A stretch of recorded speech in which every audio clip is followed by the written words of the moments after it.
Hi, everyone. Everyone who's in the room could maybe start to get towards their seats. I'm going to talk a little bit here about one of the things we're kind of really happy to bring you in this, this conference is a huge interactive map that was designed for us by a local company called GCS. We worked really closely with them to put this together, and they donated all of the work and the product for us as a sponsorship for this conference. So I'm going to pull it up here in just a moment, and I'm going to explain a little bit about the kind of different layers of the map, and then I'm going to ask for a little bit of audience participation to bring up some different countries.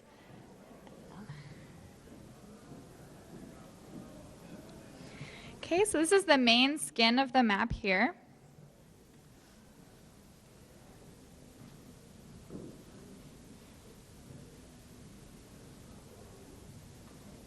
Can kind of zoom in and out, focus on different areas. We have just this first label here, this first kind of layer of the map. Okay, the first tab here, apparently it's hard to see on the map because of the glare, but it's different types of trafficking. The data here has been compiled from the U.S. State Department's 2013 Trafficking in Persons report. So it's not, of course, not, completely 100% all of the information that exists is provided here. This is the information that the TIPS report has made public. And kind of one of the things that strikes me is that if this is the information that we know about, this is the data that we have, kind of how much more is going on that is yet to be detected. So the colors here, it's a dark green. It might just be kind of a darker color on your visual up there, shows countries that are known to have both forced labor and sex trafficking. The kind of medium color, kind of most of you see here, the North America, a lot of South America, is forced labor, sex trafficking, and child sex tourism. And this doesn't necessarily mean, to our knowledge, that child sex tourism is happening in all of these countries, but that it's either happening or people from that country have been known to participate in child sex tourism in other countries.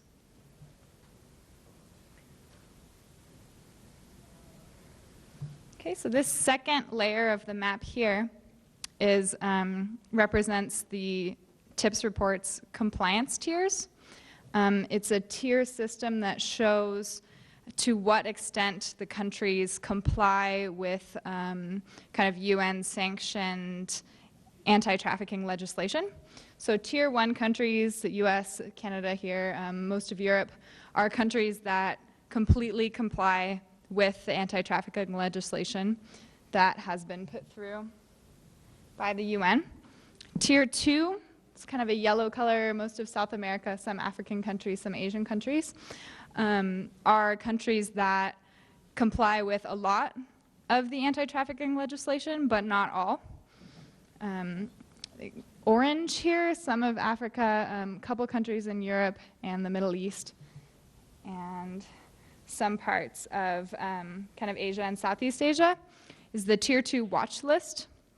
Those are countries that comply with some of the anti-trafficking legislation that the UN has sanctioned. They're making efforts to comply with more, but a lot of them have kind of limited resources and have yet to build kind of the large system within their kind of country government structure that allows them to combat human trafficking on a larger scale. Tier 3 is red. Some African countries here, China, Russia. Tier 3 represents countries that do not seem to be making considerable efforts to comply with the UN's anti-trafficking legislation. And then we have one country, Somalia, here in pink, which is a special case, which kind of means it's a Tier 3 country. It does not seem to be making kind of considerable efforts to combat human trafficking.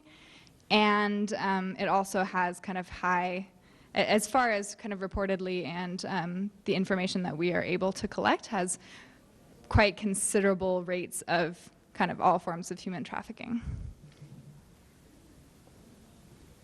Okay, and the last layer we have here is per the TIPS report's designation of whether the country is primarily a destination country for human trafficking, a source country for human trafficking, a transit country for human trafficking, or a combination of all three. So we have a legend down here at the map. It's a little hard to see this zoomed out, but we will zoom in and focus on some places. Like you see here, I'm not sure if the members of the audience can read the legend very clearly, but as per this, you can see that the US is designated as being a known transit source and destination country.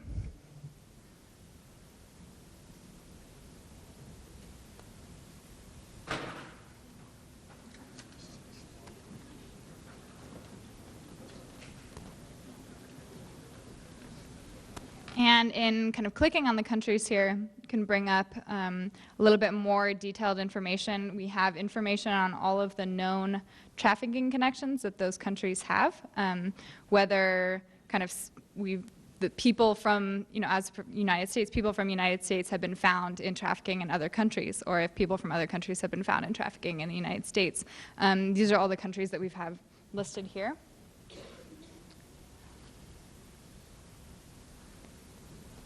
And clicking on the central image here on each country on the sources and destinations map brings up these red lines that link that country to all of the known country links. So you see the US has links to basically every part of the world, every major part of the world, and dozens of countries. So I focused a bit on the US here for obvious reasons, but if anyone has a country that they would like me to pull up or give some more information on, please kind of speak up, just yell something out or come up here and I'll bring that country up and we can kind of, Nepal. Okay.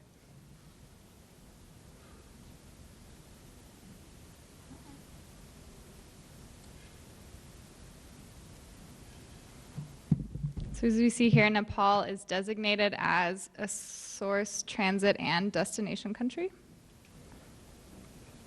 Bring up the link here. So these are all of the known trafficking connections to other countries.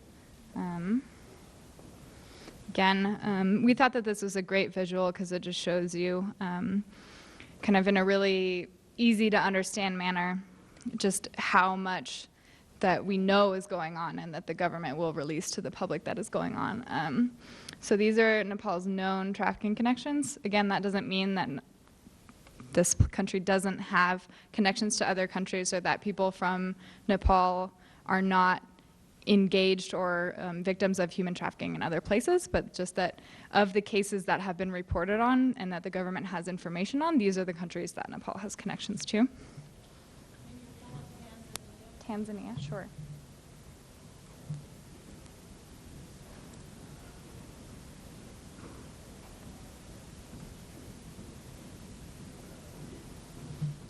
Okay, so if we look at the information, comes up on the slide here, Tanzania is on the Tier 2 watch list, which means that it complies with some of the UN's sanctioned anti-trafficking legislation and is making some efforts to kind of increase that legislation and to widen its anti-trafficking efforts, but it's still kind of lacking on a lot of fronts.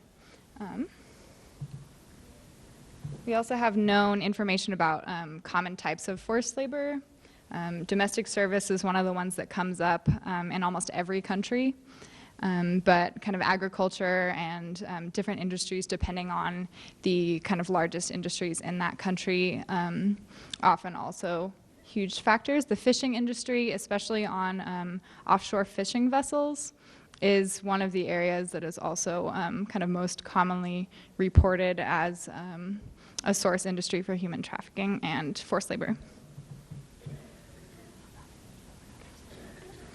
So we're going to transition now to our afternoon programming, session 3, but we will have this map up later in other breaks, and we'd love to hear if you have other countries that you're interested in, we'll pull them up. So thank you.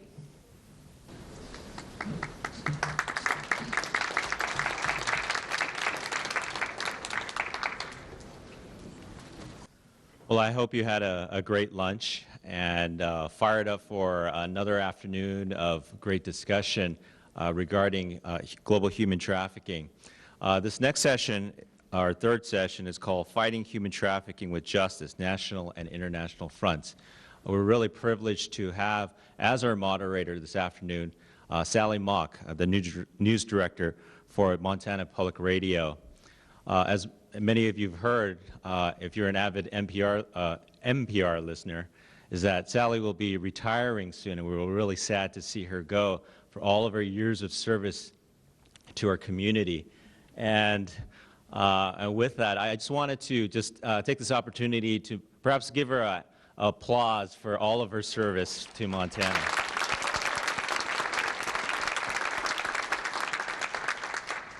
So with that, I'm going to turn it over to Sally. Sally? You can still send in your pledge, by the way.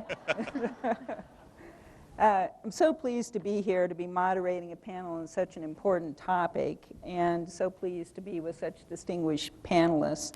I'll fess up that this is a topic I'm still very much in need of education about, and I think that's probably true for many of us here. So this is a wonderful opportunity, and I really can't thank enough the organizers of the conference for taking on this topic. I'm just going to briefly tell you what our format is. It's very informal. Each of the panelists, I'm going to have them introduce themselves and their organizations. Then I'm going to start the discussion with some questions, and then we're going to turn it over to you, and I know you're going to have a lot of questions for them as well. But we'll just get started, and we're going to start with Thomas, and he's going to introduce himself and his organization, and then we'll do the others as well. Thomas.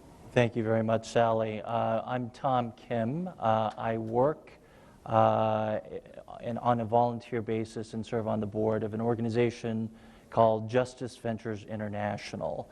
And to try to put it succinctly, the organization is one that seeks to provide freedom, justice, and restoration for those who are poor, subject to extreme poverty, as well as vulnerable groups in developing countries. And you know, the overall model that we take at JVI is that we partner with local organizations that are already doing the work of justice and work alongside them to enhance, strengthen, and build the work that they're doing. I'm from the Washington, D.C. area, and as the saying goes, all politics is local, all justice, I think, and individual human rights is local as well. And so working along these local organizations, we seek to provide tangible justice. So the staff and the volunteers and the partners of JVI, there's a variety of things that we focus on: legal intervention, investigative work as well for victims of trafficking, rescue operations as well, and partnering with others for aftercare work. I think we have a very short video that we can share right now.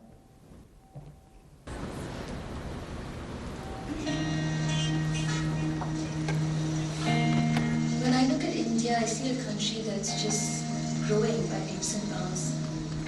People have a lot more money to spend, but then there's also the other side of India where people are leaving the villages, coming to the cities in the hope of finding jobs because there's nothing left for them in the villages.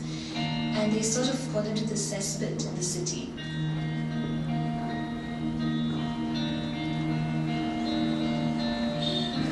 It's just unfair that people live in complete degradation without any sort of dignity. And I think as fellow human beings, we need to care about one another. And we need to care that there are people who have no access to justice whatsoever unless we do something about it. In 25 years of legal practice at a major law firm, I didn't see as much justice in those 25 years as I have in the last few years working with JVI, actually reaching out. If you could go there, you could see some of these women who were formerly trapped in the sex trade and now have dignity, a sense of self-worth. You would come away saying, wow, there is hope.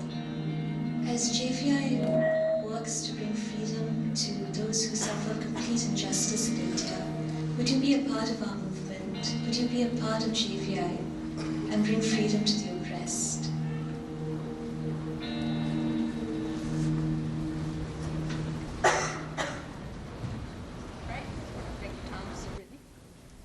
Hi, good afternoon. My name is Brittany Vanderhoof, and I'm the Policy Counsel with Polaris Project. Polaris Project is a national anti-trafficking organization, and we're based in Washington, D.C. We also have a satellite in Newark, New Jersey. Polaris has three main programmatic areas.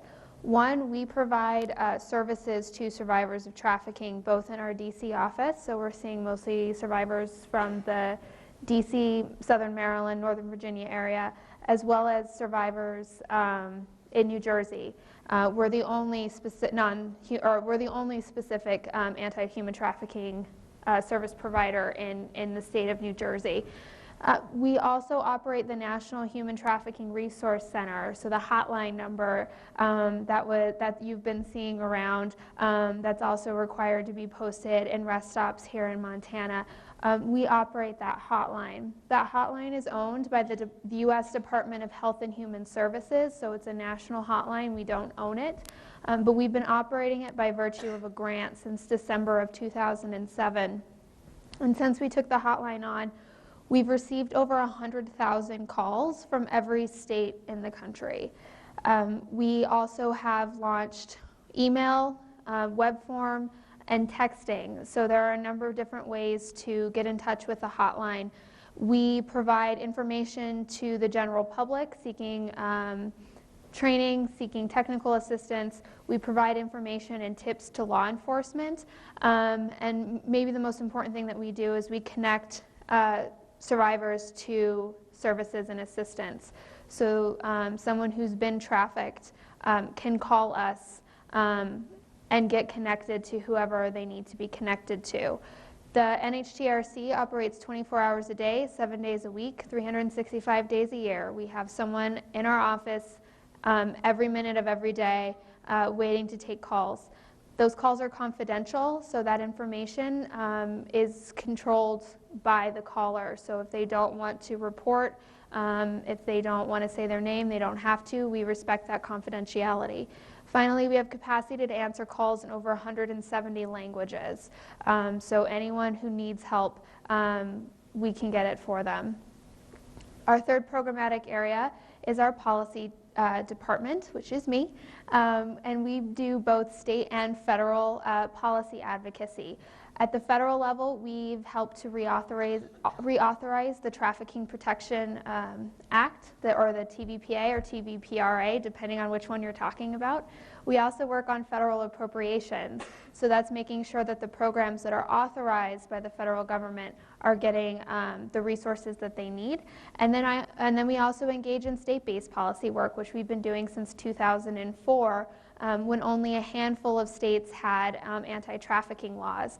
A decade later, every state in the country has anti-trafficking laws on the books, and we've been proud to help a number of those states get those laws passed. Thank you, Brittany. Great, thanks, Sally. Good day, everyone. My name is Fiachra Kearney. I'm the CEO of a group called Global Eye.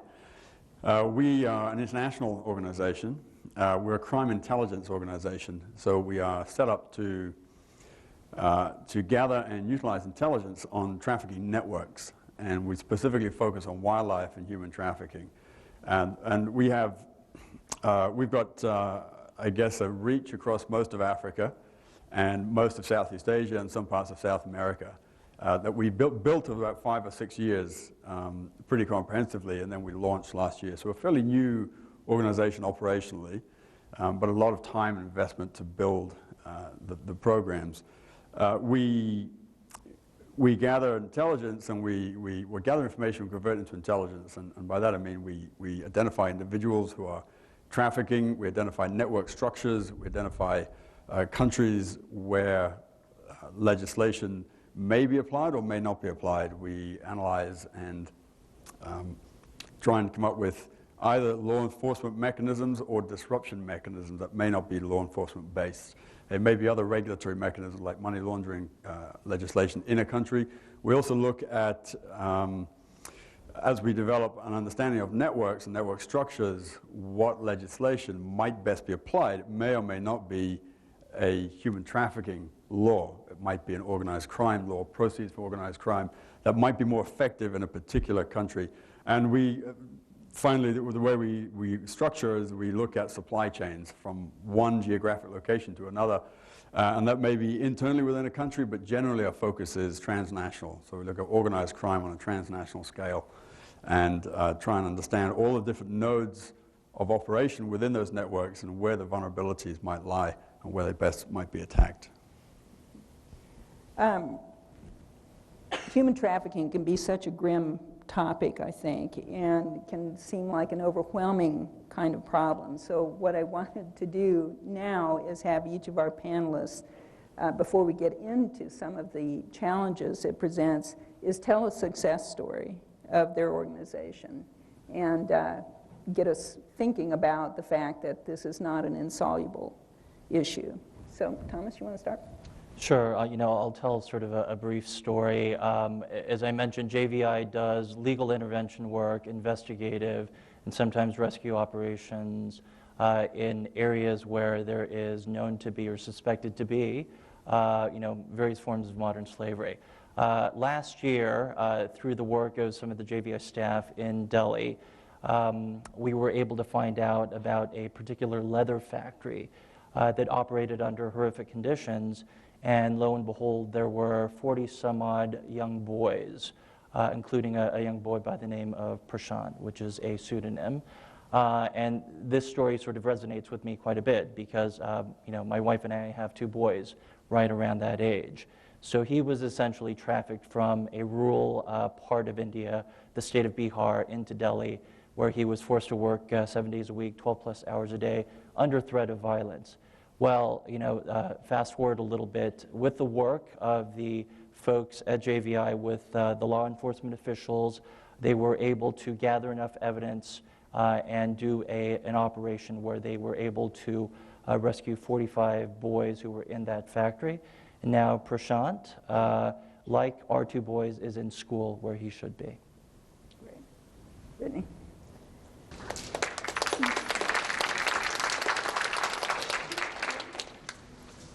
I had the opportunity to work in late 2012, early 2013 in New Jersey with a very, very devoted coalition of NGOs and advocates on a pretty comprehensive anti-human trafficking bill. One of the provisions of the New Jersey bill was something that you all passed here in Montana last year, vacating convictions. For anyone who's not familiar with vacating convictions, what this is it allows someone who has a criminal charge on their record, so in this context we're talking about prostitution offenses, a motion a motion for vacating conviction will allow that person to have that charge removed. And the difference between vacating or expungement or just removing it from someone's record is that a vacating conviction is a factual finding of innocence. And it's a statement from the court that says this person never should have been convicted for this offense in the first place, which can have repercussions in the state law, but it can also be very symbolic and meaningful for the person who had those convictions. And so it's a high priority for a lot of survivors of trafficking who are trying to find jobs, applying for housing, applying for school, and having to disclose their criminal background if they have prostitution charges. So there was a vacating convictions provision in the New Jersey comprehensive bill. And we asked some of our clients in the New Jersey office to submit statements when we were asking the governor to sign the bill after it passed the state legislature. And a number of them talked about the need for vacating convictions and why it was important to them and why they wanted the governor to sign this bill, and we included it in the letter that we sent to Governor Christie. And he signed the bill in May of 2013. And now we've had a number of our clients that have been able to take advantage of this and to have their prostitution charges in New Jersey dropped from their record. And the same women that were asking for the governor to sign this have now been able to take full advantage of the law. And that's probably the most rewarding thing as a policy person that I can see happen, is seeing advocacy make a difference in someone's life, a beneficial difference. And so that was very personally meaningful as well as fantastic for our clients and anyone in New Jersey who's been a victim of trafficking who can now take advantage of that provision. All right. Fiachra. Well, we haven't got anything quite as dramatic as that. I mean, we launched as an organization, that's a success. We had some significant challenges, both from international and national agencies. I guess the way we operate is quite long-term. We build networks, we try and embed people into organized crime networks so we can identify a whole range of information from within. And so some of our work that we've got ongoing is a bit difficult to talk about, but I think maybe there's a couple of successes. One major one that we had that we consider a success is that we started talking to the Department of Justice here in the United States, in Washington. They're very interested in what we can do and the reach that we can extend for them in getting information and acting as an unofficial in many ways source information, but we can also present ourselves here in the court system to testify against individuals who may be affected by U.S. laws overseas, and there's a number of ways that can occur. So, I guess to breach that gap as a non-government support mechanism to feed directly into the enforcement side of things is a great success. It's quite difficult because it requires quite a mindset change generally from people in the enforcement system.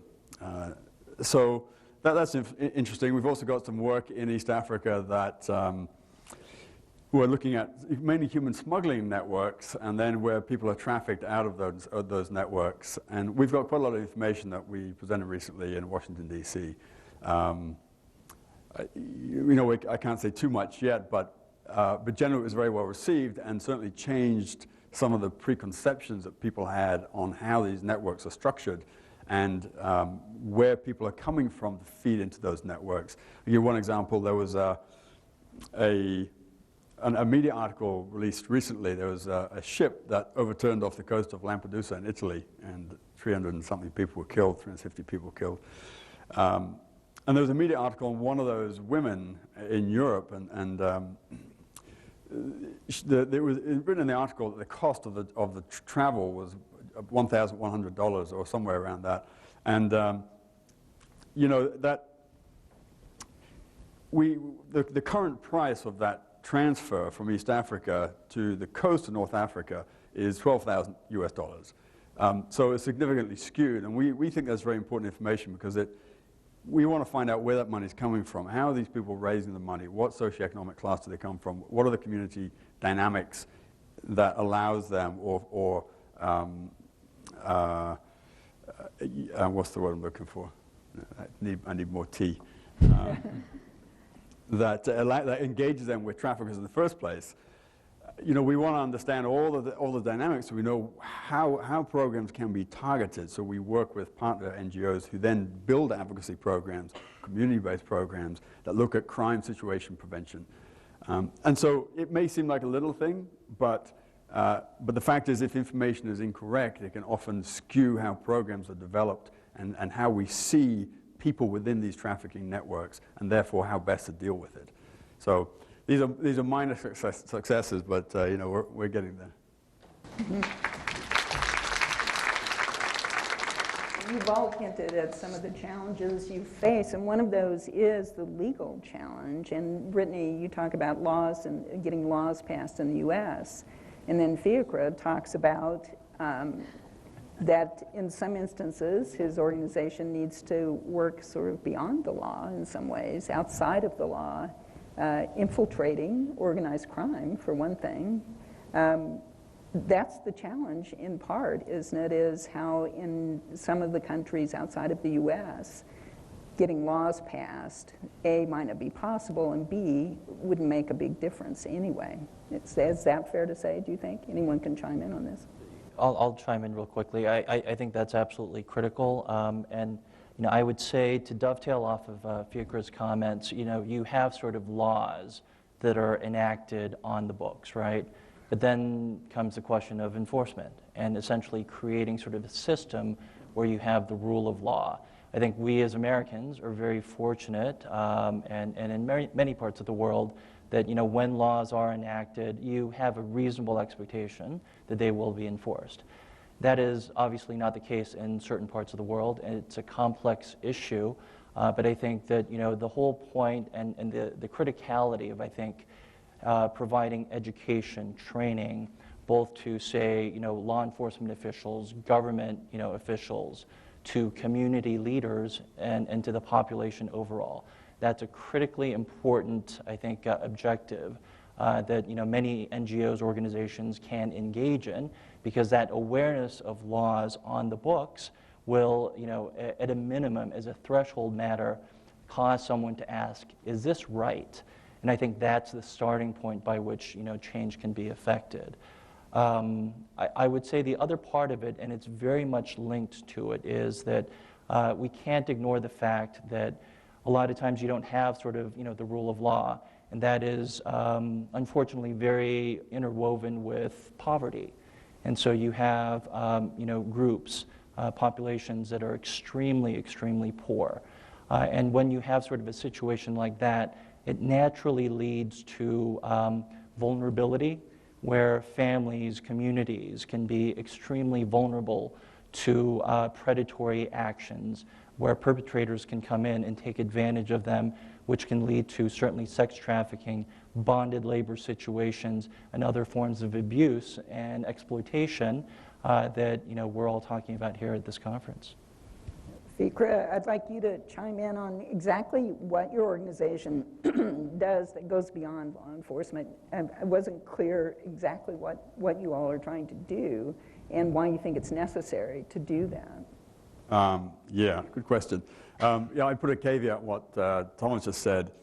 I think to some extent that training and capacity building in some of these countries can have an effect. However, I think many of these countries, certainly many ones that I've lived in and worked in, and it's a significant number at this stage, do have the capability to do the work. They do have the laws in place. They may not be as harsh as we'd like, but there's a lack of political will to impose it. They have backlogs. In Kenya, for example, there's a backlog of about 20,000 cases of serious crimes that will always be put as a priority over and above human trafficking. And so they'll probably never reach Tier 1 status under the TIP regularly, certainly not in the near future. But some change in political will and structures within the enforcement system in these countries could go a long way. I don't necessarily think training is going to do that, unless we find maybe the right people in that mechanism to train. What generally happens is that we train and everybody comes along from the state government and they get their per diem and they get a lovely couple of days out and they go back, better educated but no more willing to actually do anything about it. So I think there's some caveats to that issue. So that's part of the reason why we are trying to look at other ways to tackle the problem. I think there are maybe regulatory mechanisms that have not yet been thought of or applied, and I'm not saying we have all the answers, but some of the financial regulation in many of these countries is quite strict. Some of the laws against organized crime are quite strict. So you might not get them on human trafficking at all. You might get them on organized crime and not actually for anything to do with the trafficking of human beings, maybe the trafficking of narcotics or counterfeit goods or arms. And that's one of the things we look at. So that's why when we embed people in these networks, they feed back information on all of the activities of the individuals in the network, so we can help to decide where the best law enforcement might be placed. Obviously, we can't do it. We're not mandated to do it. So we would try and work with national mechanisms. We try and work with Interpol. There are some significant challenges there. Or we try and look beyond, particularly if it's a transnational problem, are there vulnerabilities outside of the country of source that you might have either better law enforcement success or regulatory mechanisms? Particularly, at the moment we're looking at the financial sector, but I think maybe there's private sector as well that could come into this. There are logistical nodes in moving people and commodities across borders. So as we start to understand those logistical nodes, we'll understand what role private sector is playing, either wittingly or unwittingly, in the supply chain, and how that might be compromised. You know, I mean, there are very few large corporations, even if they're Africa-based or Southeast Asia-based, that want to be directly associated with the trafficking of human beings. So we would sit in a closed room with them and present information to them, and then basically present them with a choice. A choice to be friendly and happy and do the right thing, or, you know, a choice to be a little bit more conflict-oriented. So that's why we do what we do. You want to out them. Yeah. Yeah. And that brings up my other point, is what is the role of public outrage in the work you do? And how much would that help if that outrage could be fostered? Because people who saw the documentary, I'm sure it was outrageous, right? What was shown in that documentary.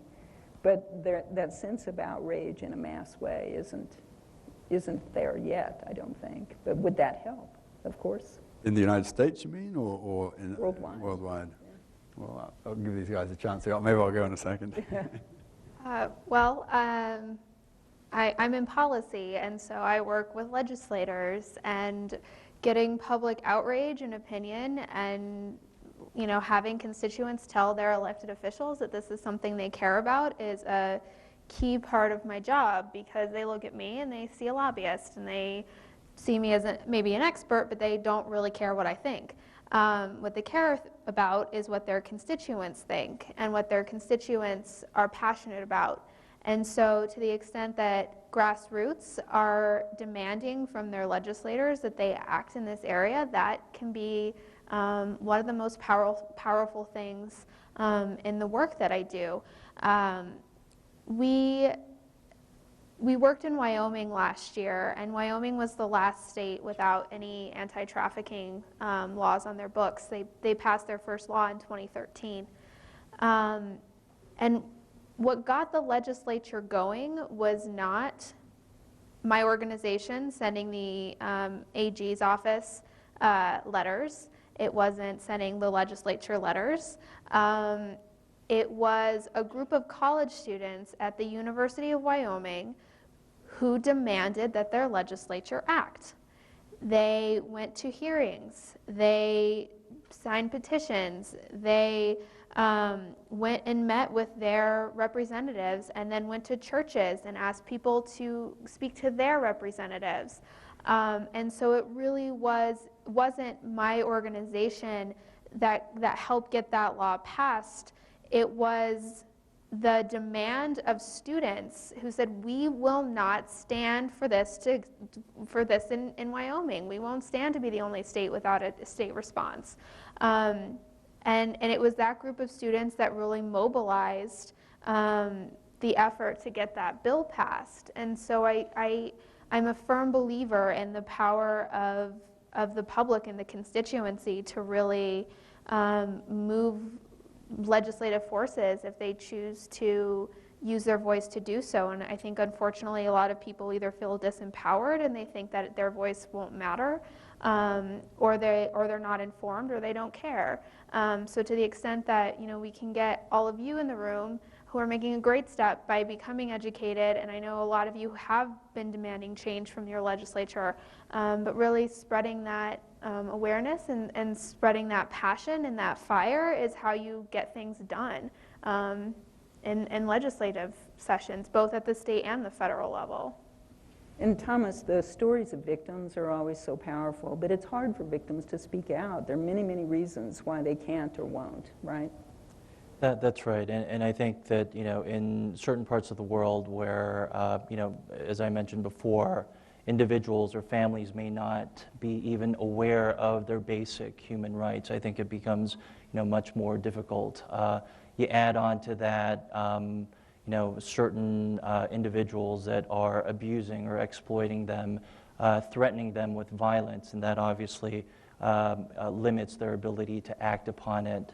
And then I think you layer on top of that as well, within certain parts of the world, a certain form of classism that can take different, shapes and forms, which, compounds it. I would say, though, to your earlier point, Sally, just about public outrage, and I think that's a critically important one because that's one where if we sense some outrage, that's an opportunity for us to get involved in some way, whether on the domestic front or also internationally. And I think public outrage needs to be translated in some way to public engagement, whether it's speaking to your representatives or letting it be known through various forms of media that there are certain issues or problems in the area of human trafficking, of modern slavery. And I think that goes a long way. I remember many years ago writing a short letter to my representative in the House of Representatives in Congress about the crisis at that time in Sudan, in the Darfur region. And I was pretty amazed. I got a letter back to me signed by that member of Congress. Of course, it was done by a staffer, but responding to that. And I think that that level of engagement, and it's very easy to communicate nowadays, but that will get passed along, and then it makes people think twice about ignoring an issue or thinking more about it. I just have one more question, and then I want to open it up to the audience. But I would like you each to speak. I mean, Thomas, you work in India and China, Brittany in the U.S., and you work in Fiachra in Africa and Southeast Asia. How much coordination among all these international groups is there? And is that an area that I'm guessing probably needs to be improved to be more effective? Or are you all happy working in your own little turf? Loaded question. Totally. I don't think there's a great deal of cooperation in the area that we're focusing on. I couldn't really speak for maybe some of the spheres that these guys are working on, but certainly in the area of enforcement, it's very much turf-driven environment, and so. And part of it is, I think that the current paradigm is that these are all state-based responsibilities, and sure, maybe they are, but they're not doing it.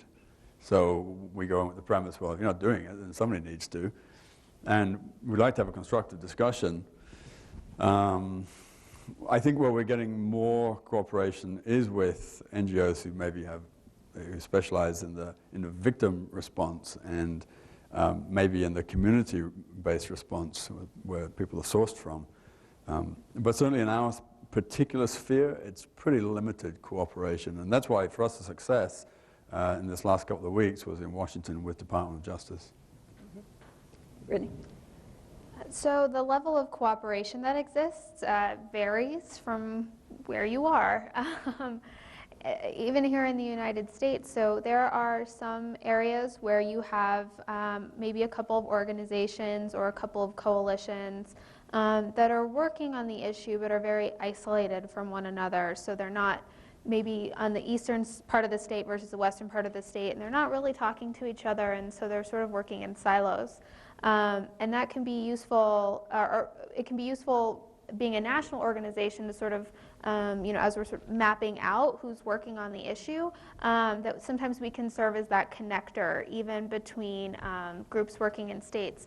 In other states, we see a lot of really great cooperation between different local coalitions are all sort of coming together to form a statewide coalition. This is something that's been particularly effective in Pennsylvania, where almost every county has their own trafficking coalition or group, but they come together to work on at a state level to mostly enact legislation. They're working on a comprehensive bill there now.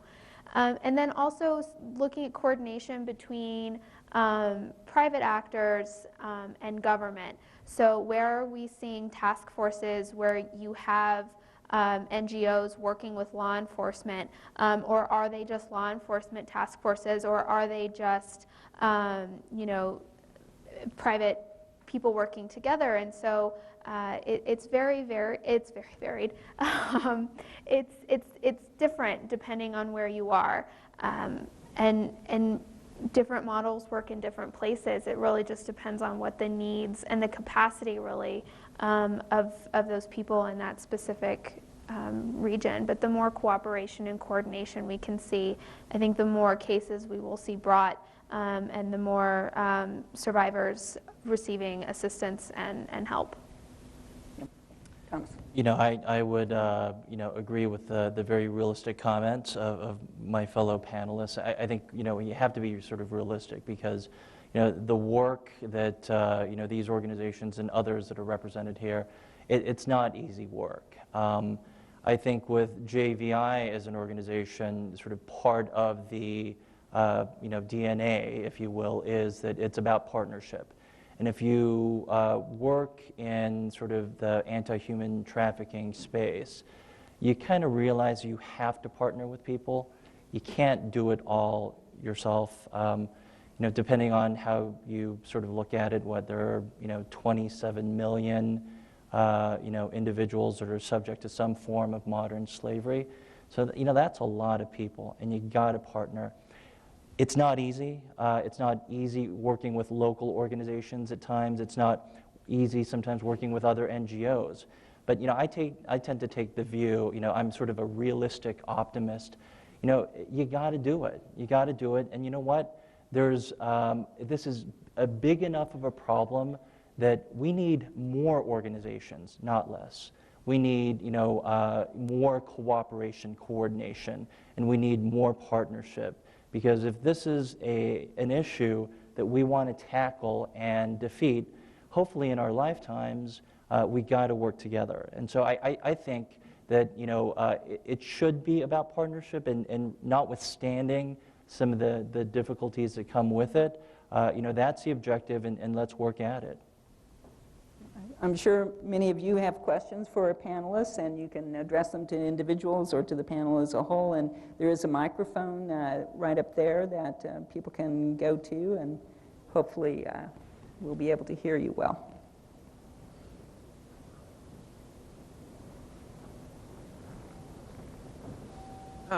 First, I want to commend you for the work you're doing, and I think it's great when these individuals are rescued. My concern primarily is on, you rescue a child from this and there's another child waiting behind them. So instead of one victim, you have two, and then next you have three, then you have four as you continue to rescue these children. In the case of this young boy that you rescued from this leather shop, was there anything done to the perpetrators to prevent this from continuing to be a repetitive cycle? Because you take 20 children out, they bring 20 children in, and you go back and take the 20 out and they bring 20 more in. It seems like a hideous cycle to me that we've got to break the cycle before we can actually accomplish anything. Sure, I'll respond to that, and maybe others can chime in as well. You know, I think that perpetrator accountability is absolutely essential. We talk about sort of the importance of rule of law and enforcement, right? And so, you know, that means not just sort of, you know, victim restoration in some way, but making sure that those who perpetrated these acts are held accountable, and that, you know, ultimately that has a deterrent effect, so that others who might be thinking of committing such acts are disinclined to do it, if you will. Absolutely, the work of JVI, and we partner with others in doing this, is to work through you know, the wheels of justice to make sure that, you know, individuals who caused these situations and perpetrated these acts of exploitation are held accountable. And I think that there's more room for that. And I think that, you know, when we're talking about sort of perpetrator accountability, you necessarily need government action, because to enforce criminal laws, you need the government to say, hey, you know, we're not going to stand for this, we're going to devote resources and so forth. I think the work that, you know, Fiachra has done, as well as, you know, Brittany, on different fronts are critical to that, because it brings resources together. It creates sort of an accountability for the government to actually act upon it. And sometimes NGOs can work alongside of, say, prosecutors or district managers, or sometimes it's sort of the tax collection agency within a given jurisdiction that has the authority to prosecute, and working alongside them to say, hey, we need to hold perpetrators accountable, because this is not just a one-time thing. Fiachra, do you want to add to that? Yeah, that's a really important point. I mean, Global Eye is an offender-oriented organization. We don't have expertise in dealing with victims. We have expertise in dealing with organized crime and trying to bring these people to justice. And, you know, I think justice in many of these countries is a fairly broad term. And certainly the government has a very strong role to play, and if they played it to the best of their ability, then the world would be a better place. One thing that's quite interesting in Africa that we haven't explored yet, because we're still a very young organization, but I've done previously, is that there are essentially what are tribal courts that exist in many parts of Africa that run in parallel to the government, and they are allowed to operate, and they apply penalties according to the tribal laws. And those are things I think that maybe, I'm not certainly not aware of any work that's done with those mechanisms, but that's somewhere, instead of asking the government to step in and put a case to the top of their priority list or apply resources, it may be that there's other kind of enforcement mechanisms in country. But I absolutely agree with the point. I mean, we have to try and dismantle these networks, and we're very much a transnationally focused organization for that reason, is that to try and get these people and to stop them from doing what they're doing, I think you kind of need to build a 360-degree circle around it and look at every single angle and what can be done. And we haven't got there yet, but it's something that if we find the right partners and apply ourselves through our skill sets, that I think we can have some successes. Next question. Hi, Brittany. I'm Faye Weber from Women Graduates USA, and just want to say hi. She was gracious enough to do a teleconference with us a couple months ago, and you're just as articulate today as you were a couple months ago. Tom, you addressed this issue. I just spent a couple weeks in New York on with the United Nations Commission on the Status of Women, and several women from throughout the world come together, NGOs, to write language and to encourage members of the United Nations to take action on issues related to women and human rights. And we had worked until the wee hours of the night with different countries that still wanted their religious rights and their national traditions to, which oftentimes had to do with FMG or child marriages, to supersede human rights issues of women throughout the world. And I guess the question, do you think that the United Nations can make a difference in terms of violence against women, human trafficking? And what is the best direction to move to get some action in this area? That's a great question, and I am certainly encouraged by the work that you are doing. I would say this, and to echo what Fiachra mentioned, as we think about the sort of state of modern slavery, of human trafficking, and also, as you chimed in on, a lot of times in certain parts of the world, the exploitation of women and girls in particular. It has to be a holistic, 360 approach. I think that the United Nations, and I'm certainly no expert and wouldn't claim to be, but I think that there is a sensitive political dynamic there. So it's hard for me to comment on sort of, how efficacious, that, intergovernmental body can be. I would say, though, that, there's a role for sort of every participant kind of in this space, whether it is an organization like the UN, whether it is, journalists like Nicholas Kristof writing, Half the Sky with his wife Cheryl Woodan, and bringing awareness in particular to some of the issues that you highlighted. And then on the ground, NGOs working with various local organizations that are doing the direct victim and perpetrator interface. So I don't know if I'm responsive, but I got to say, just sort of like what Fiachra mentioned about sort of organized crime, right?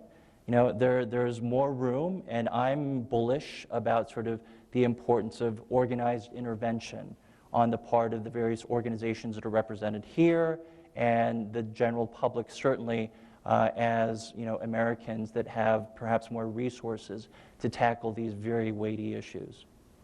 Can I just chip in on that? I think there's potentially a very strong role for the United Nations if they can step up to it, and that is to try and build on the criminology of trafficking. They have their Office on Drugs and Crime, and there's a lot of information gaps on how networks are structured. Really, what is the role of poverty, wealth, and how they interface with trafficking? We often try and simplify it so we can understand it, but in fact, I think it's very contextual. And there was a lady speaking here this morning on experience in Thailand, which I found fascinating, and it just demonstrated the level of complexity that exists. I think the UN could step in and build on the criminology so that we have a greater understanding of what trafficking actually is from across every point, every node that it exists. And then what are the likely responses of traffickers as we start to enforce the law or build regulatory mechanisms? Can we start to predict how they're going to respond and react? Because currently we can't. And they operate very fluidly and very freely, and we struggle to follow them. We kind of grind along behind them. Yeah, next question.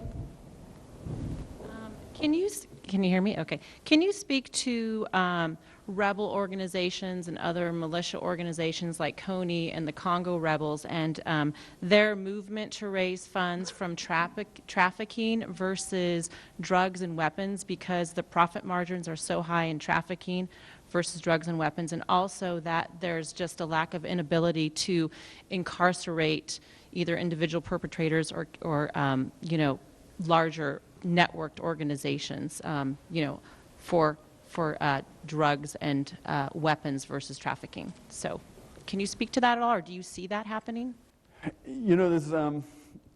We haven't come across it directly. There's quite a lot of talk, for example, in wildlife trafficking about Al-Shabaab in the Horn of Africa generating significant funds from the trafficking of ivory.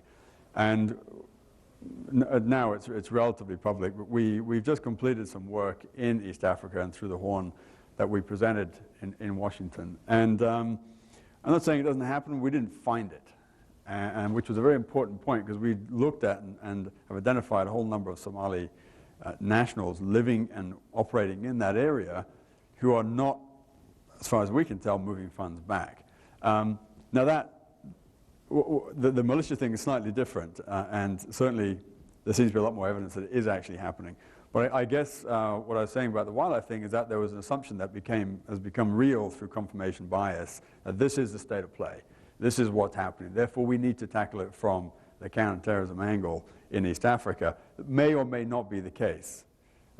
We'd be very cautious in saying that it is. In Central Africa, there are a number of militias that do traffic women and children, along with a range of other commodities, for various reasons. And it may just be that it's easy. You don't have to carry these commodities because they can walk for themselves. And unless they go transnational, it becomes very, very difficult to deal with it. I mean, the Congo Basin is an incredibly remote part of the world. In many cases, there are no road networks, there's no official infrastructure, there's no rule of law at all, except for local tribal law, maybe what's imposed by the military.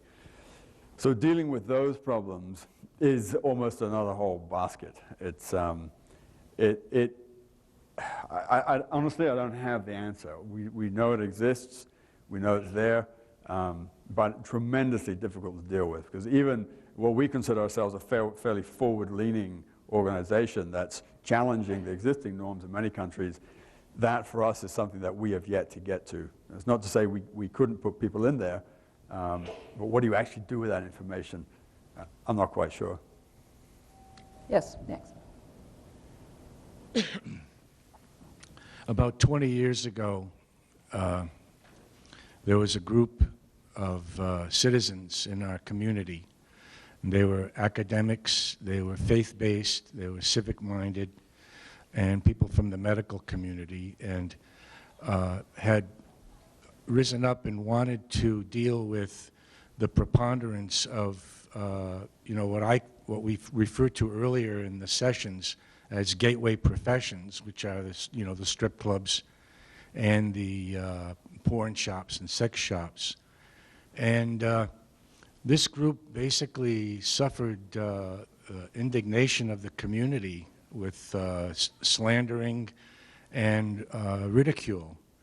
And so, I mean, the comments, today, just now, had to do with, public, sort of taking advantage of the legislation and making and dealing with legislators. But when you get to issues that have to do with, how do you say it, freedom of speech and legislating morality, there seems to be like a conflict of interests, and I'd like to have some comment about how do you address those things, especially with these gateway professions. Brittany, you want to take that on? Sure, I'll do my best. So it is a balance that you're trying to strike between activity that is legal for adults to be engaging in, and also the knowledge that we have that some of these activities may may lead to trafficking situations or may be controlled by traffickers. And so we've seen women who have started out in strip clubs then being recruited into prostitution or in the pornography industry. And it's not an easy fix because it's constitutionally protected and legal behavior to be an adult working in a strip club and be working in the pornography industry. It's also something we're sort of struggling with, this balance in terms of how do we get at trafficking that's happening on the internet, and sort of looking at how do we go after people that are using the internet to facilitate trafficking while still protecting legal speech that's happening on the internet.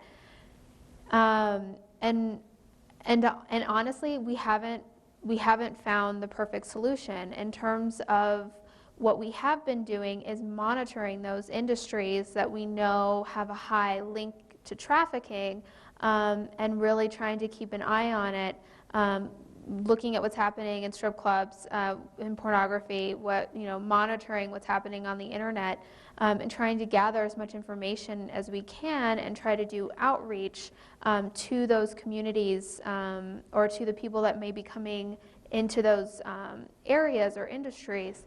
But in terms of a legislative fix,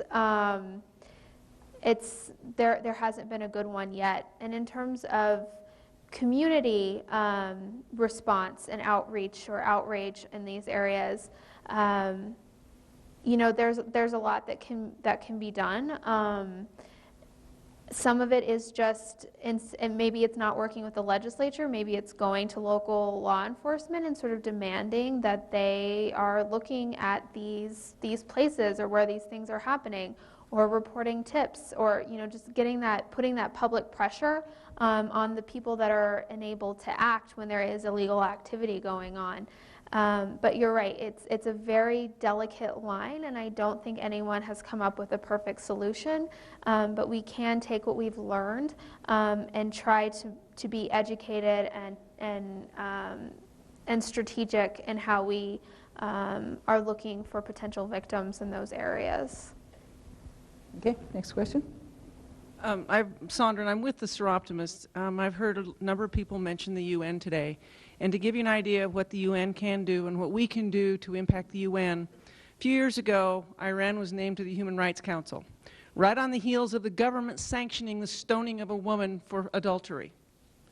The Seroptimists got a little torqued, and we went through our channels up to Seroptimist International, and Seroptimist International was instrumental in getting Iran off the Human Rights Council. So you want to have an impact, you join these organizations that have that clout. It doesn't have to be Seroptimist, it can be any organization that does. But if you want to have an impact, you've got to get involved. If you sit back and just come to conferences, it won't improve. You've got to step up, you've got to get involved, and you've got to make your voice heard through a larger organization such as Seroptimist or one of these organizations up here, Polaris Project or whatever it is. So stand up and be heard.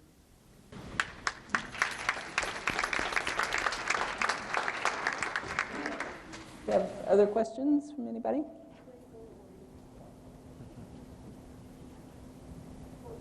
Hello, I appreciate all of your efforts and the efforts of your NGOs and other groups in trying to combat this issue. I have an interesting case. So what do you do, or what would you advise doing in the case where it's not a US-based case, it's another Thai-based case, where high-level police officials actually are the traffickers, the human traffickers? And so this happened, I found out about this during my research. This was the one research interview I didn't take because I was afraid that even though I had medium high-level police officials on my side, I was afraid that it was so contentious and they were so high that I would get into trouble. That's a good question, Fiachra. The corruption. Yeah, the corruption is key. You know, it's it greases the wheels of a lot of these crimes. And our tactic, our approach, if you like, is to, and we will basically look at anybody of any status and any position in any country, and we will attempt to infiltrate their activities and document them. And then try and find the best way. I know Southeast Asia has the ASEAN network, which may have some clout.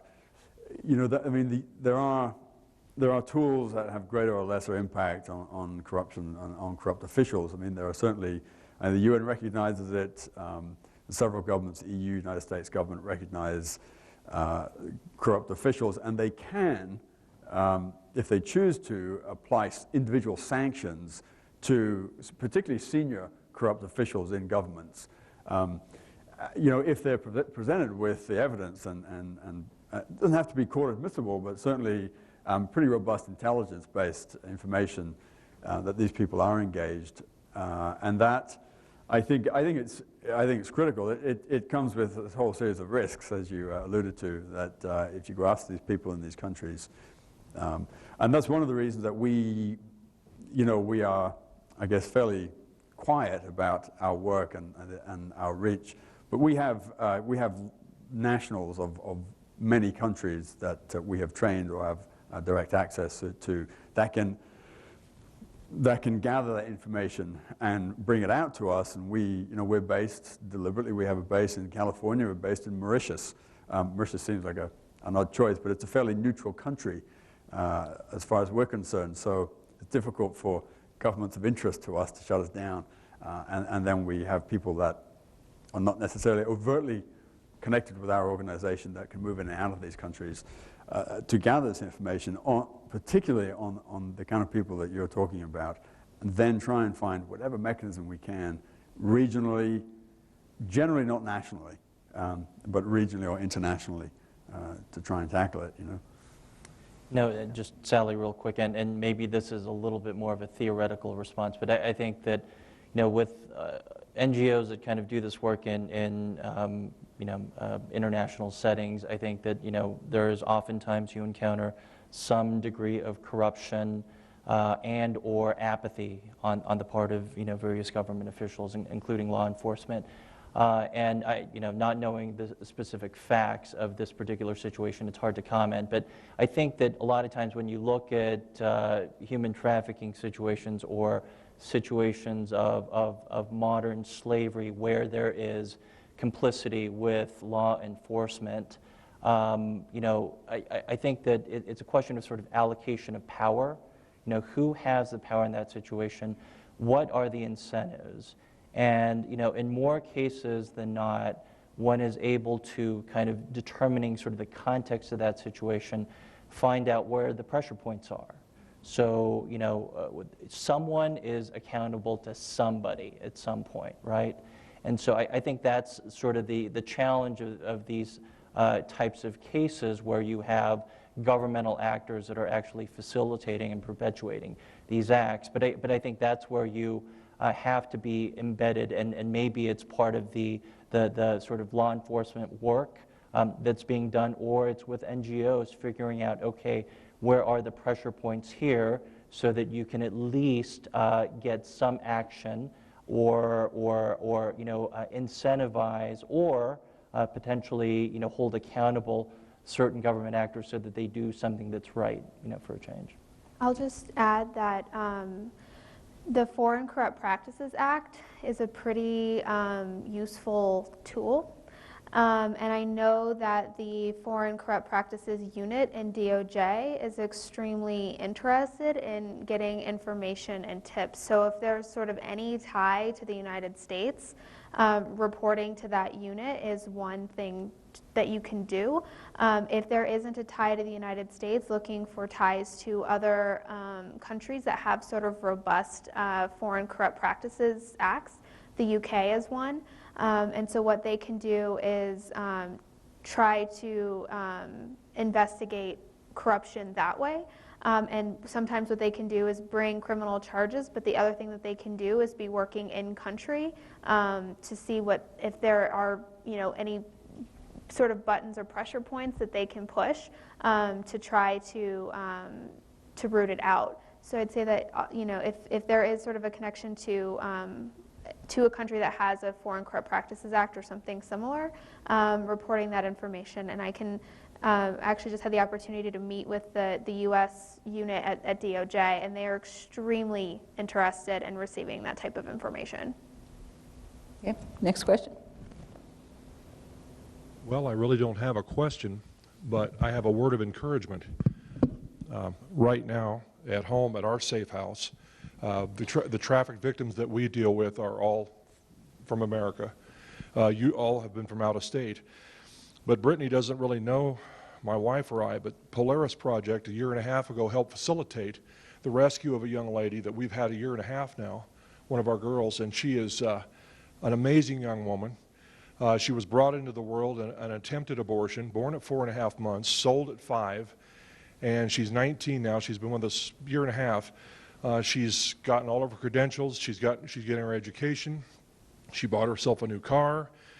She's going to college, and she wants to take our last name for one thing. But I wanted to let you know, in the midst of all the shadows, we're talking about shadows of young women all over the world, and darkness and crooked cops and the UN and politics. This works when people get together and say, no more of this. And I am one of the biggest cheerleaders of the Seroptimus ladies of America. Let me tell you, they're one tough bunch of women. And I can't think of a better advocate for these young girls than these Seroptimus women, because women understand women. I'm just kind of a male figurehead dad. I'm kind of like this big bouncer guy, but I had 3 daughters of my own. But Brittany, I wanted to tell you that right off the bat, for me, you and me in this room, you guys saved a life. And she's at home right now cooking something. So anyway, I just want to thank you. Thank you.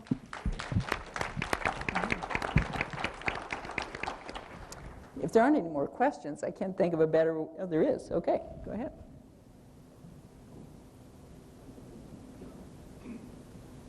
Jim Taylor from the ACLU. I have a couple questions for the Global Eye people. It seems like the work that you're doing is great work, but it seems like it also puts the people who work with you at tremendous risk. So I'm just curious what kind of protections you can offer them, since you're not a government organization. And then for Polaris, on a policy level, Montana has adopted some expanded definitions of trafficking. We've also adopted the law that allows certain convictions for prostitution to be vacated, but there's been no prosecutions under the new law, and there's been no convictions that have been vacated. So on a policy level, what's the next step to move those things forward? Thank you. Let me take the first part first. Yeah, sure. It's a very public forum, so it's a bit hard to say too much, but we have structures in place, so the people that we embed in the networks are disconnected from Global Eye by several steps. So we have a number of levels of individuals that follow protocols for gathering and recording information. So it's very, very difficult for somebody within those networks that we have embedded to be traced back to us, either financially or through their activities or through how the information is recorded and reported. that, for example, they wouldn't use their real names with us. They have pseudonyms, and everything's recorded along those lines. And like I said, there are several levels of disconnection back to the core organization. We manage them in particular ways, and they communicate with us, with specific phone lines or encrypted emails if necessary, otherwise just verbally. Generally it's a tough one. I mean, a lot of these people that we work with, some of them have actually been on the other side of the net and have come over to us for various reasons, various motivations. It's one thing we try and understand. What are the motivations of people who are giving us information from inside these networks?